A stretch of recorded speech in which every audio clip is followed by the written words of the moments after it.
Yeah, viewers, well, it's all been converted to Adam. Works quite well. Flushed it several times, but gave it a good charge and she's alright. Just gotta find some clamps, so there's small ass little terminal posts.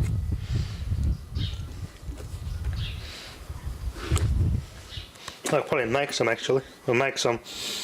Or cut the terminal posts off this battery and drill them out so they fit over those terminal posts.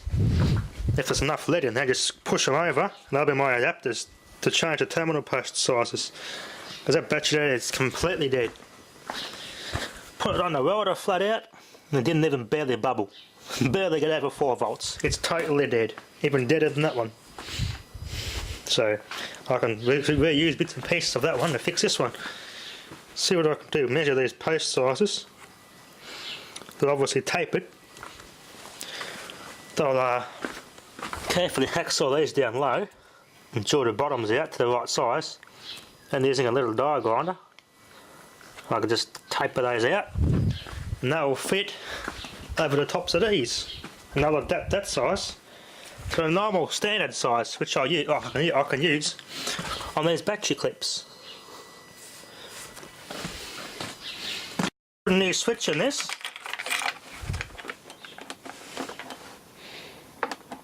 And it worked fine. Oh yeah, it wasn't very bright because the battery in here is a bit flat, it's the original one. It's only a very, very low powered battery. Of course, the original ones never last long. So I've got some high energy, extra heavy duty 6 volt ones as spares. So I put that in, and it's friggin' so powerful it damaged the bloody LED. What a load of crap. See, it's damaged to too much voltage. So I measured the voltage of the new battery, and it's 6.4 volts. So that must not be a very tolerant LED. At the slightest bit over 6 volts, it damaged it. That was a brand new 6 volt battery I put in that, and it damaged the LED. How crap is that? That is bullshit. A good LED too. They must just be underrated. They did that on purpose. Bloody idiots. Fixed it quite well too. Oh well, I'm sure one of those LEDs is dead cheap on eBay. I'll get another one. I've fixed it up too good now. I'm not going to throw it out now after I put all that bloody effort into fixing it. We're going to replace that one. See if they've got one the exact same as that, but a slightly higher power tolerance this time. If I can get one that goes brighter for what the voltage is, it'll be even better. I'll make that torch really good. I might as well modify it instead of throwing it out. I mean, I put all the bloody effort into fixing it. It just pisses me off what the product makers do that. It's a word of warning, don't shop at Bunnings. The stuff is crap. Anyway, let's. I even tested the other 6 volt battery with this. It was 6.4 volts at 138 milliamps. This goes down to as low as 100 cranking amps. That's as low as you can test. And out of that, it tested 9,999 cranking amps. So that battery is way too powerful for that flashlight. I got 2 of those batteries too, so by that logic, I can crank over an army tank. But really, you can't. It's only about, I think they're about rated at 2.5 amp or something like that. The 6 volt batteries. Big ass shotgun slug. As you see how it's made, when I put the battery together, this outer bit is hollow. This centre bit is a bit off the plates, the connecting strap that slides in, and they have a little mould that goes over the top and solders it and makes it all one piece. So if that inner bit there is the perfect size of what this terminal post is. It's an even better match with a negative. So if I could find a way, I'll drill, or probably better off drilling that out actually. If I try and solder it, the whole thing's going to melt down. I'll drill as much of the metal bit out as I can. It should slide down there. That'd be good. That'd be a perfect adapter, look at that. There you go. As I said, this battery is completely dead, so I'm not losing anything. Keep the terminal posts off their dead batteries. If they're completely dead, cut the terminal posts off and they're good for little adapters. They're undone. Now that they're undone, they're unsoldered.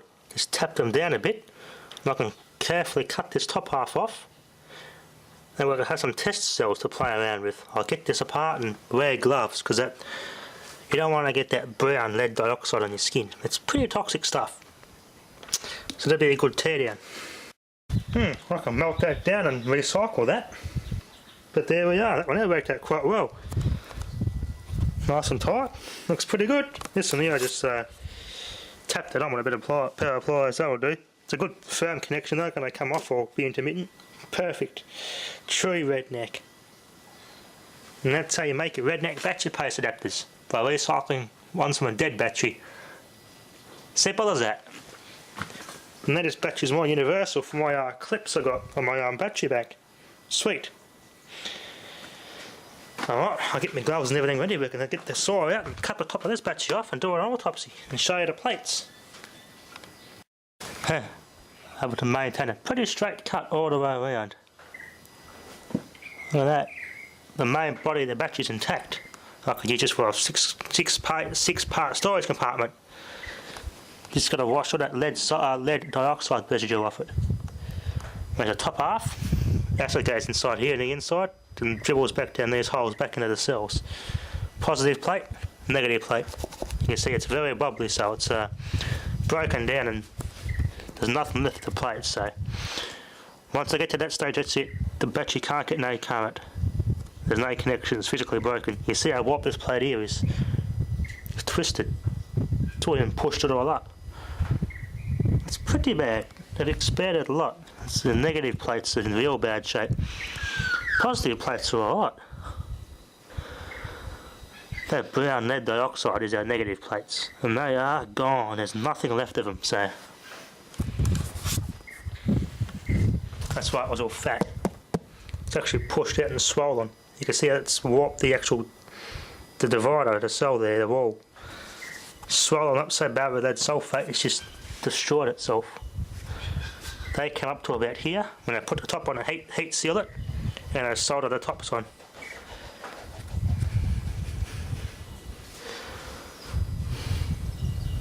A little clamp that goes on there. Like a little spot water that goes in between there, and that solders the interconnecting straps together, clamps them on tight, and forms a good seal between the cells. I get my gloves and I can start taking these cells apart. Best way to cut these interconnecting straps is one of these secateurs. Usually you get in the fit between there. It'll take a bit of encouragement, but they'll just go between there and just cut them off.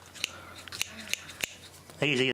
Plan B. Best way to get these cells interconnecting straps apart.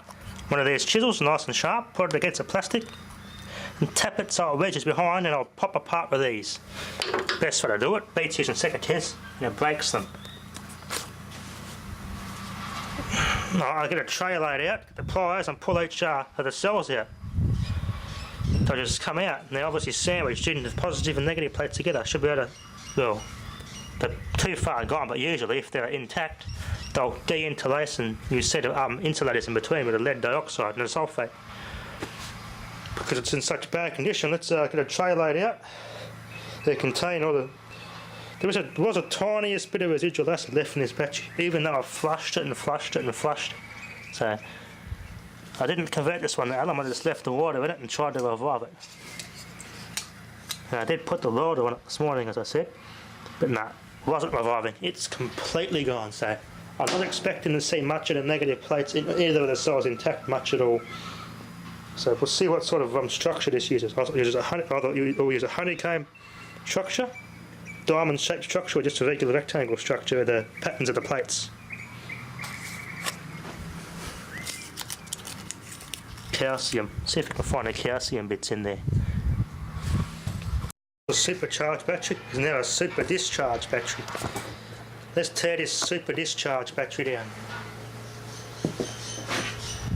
It discharges better than it charges.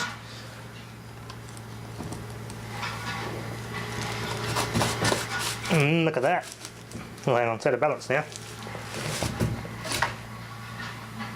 Might put it on the ground for safety. Alright, I don't want to drop it on the foot or anything.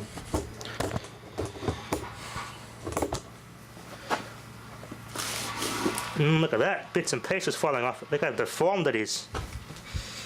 I'll get my gloves and I'll start pulling it apart in detail and explain it a bit better.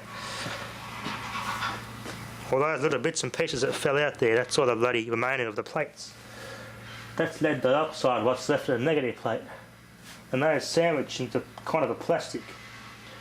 And they're separating the plates so that they ain't short. Man, there's no negative plates left. They're all broken off. There's not much holding the negative plates together, that's for sure. That's what usually dies in the battery. The negative plates give way the easiest. Well, I put my gloves on. As I said, not only there's an acid hazard, the acid not only burns your skin, but it will give you dermatitis. So let's protect against that risk. And also the lead sulfate, like that and the lead dioxide is like grease, it will stick to your skin. It's pretty hard to scrub off, so you don't want to be getting that into your skin and then you might forget to wash your hands or don't use the right soap to wash it out of your skin. You go and have something to eat, for example, and it's that easily gets into your system. You can see it like a diamond shaped structure, and that stuff in it, the spongy stuff, is all lead sulfate. It's relatively soft and breaking apart easily, so the boost function on that desulfate, it must have done something. It's not crunchy and hard, it's softened it up a bit, but it hasn't quite dissolved it. Pull this little sleeve off. There's our plate there, and that stuff's all the lead sulfate. Look at that. How the hell are you supposed to get current out of that? It's blocked. That's sulfated the buggery. This is how you really desulfate a battery. Just poke all those bits there out. You see it's a diamond structure, like a screen door of your house, so to speak. It's got that. Each manufacturer will have a different pattern in there.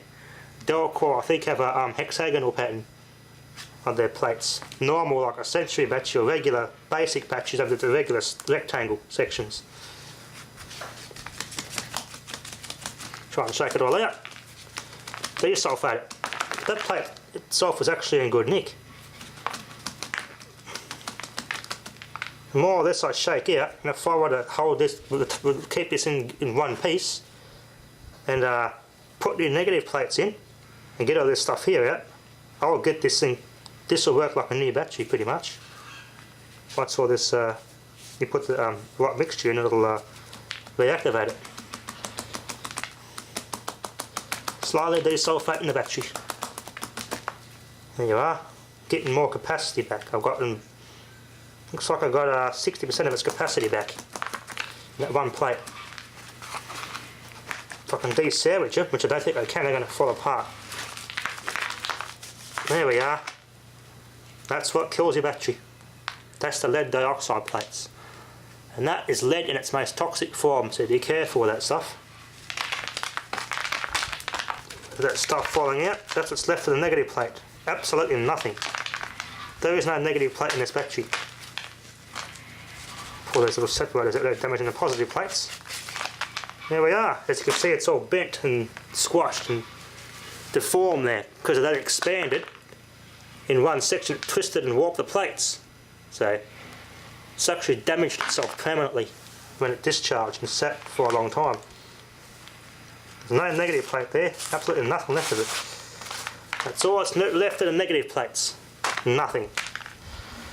So got to be very careful here to contain all this stuff, because this stuff's actually quite toxic. I can smell the sulphur. Yeah, it's just the positive plates that have this little envelope over them. Next plate, that's blocked up with sulphate. Severely sulphated, look at that. Let's see if I can shake that off without damaging the plates. Give it a good clean up. That'll be a good test cell. I'll experiment with that if I can keep it all intact and clean it.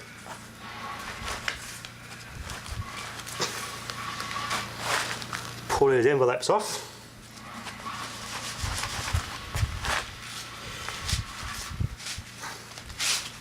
Another positive plate there, and it's severely sulphated. So no wonder this battery wasn't charging. Whew. Another negative plate, there's absolutely nothing left of it, look at that. Whew. Yeah, It's dead.